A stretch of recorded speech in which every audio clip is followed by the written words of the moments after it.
बच्चे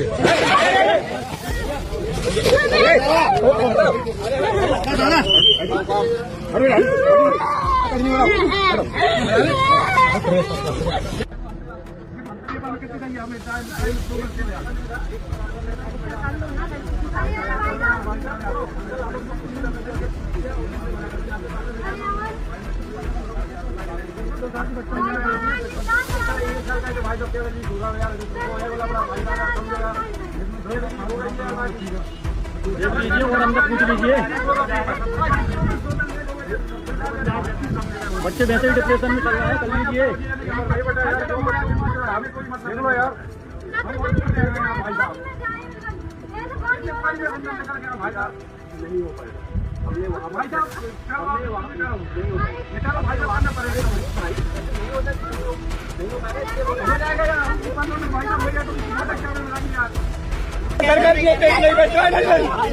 सरकार जब कहे पूरा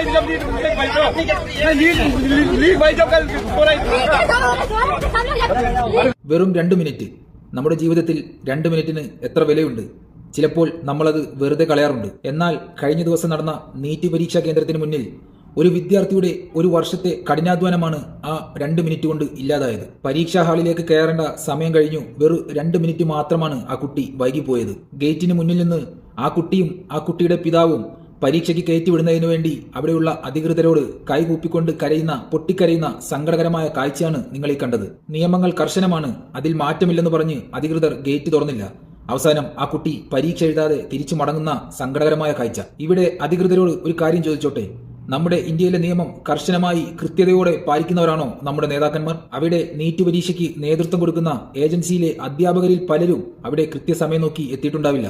ആ കുട്ടി പൊട്ടിക്കരഞ്ഞുകൊണ്ട് സംസാരിക്കുന്ന ആ സമയത്ത് പോലും ഏജൻസിയിലെ അധ്യാപകരായ ഉദ്യോഗസ്ഥന്മാർ ആ സമയത്തും എത്തിയിട്ടുണ്ടാവില്ല എന്നുള്ളത് ഒരു പരമ യാഥാർത്ഥ്യമാണ്. അപ്പോൾ നിയമവും കൃത്യനിഷ്ഠതയും സാധാരണക്കാരായ ജനങ്ങൾക്ക് മാത്രം അവകാശപ്പെട്ടതാണോ? നിയമങ്ങൾ പാലിക്കപ്പെടുക തന്നെ വേണം, അത് വിദ്യാർത്ഥികളായാലും നേതാക്കന്മാരായാലും.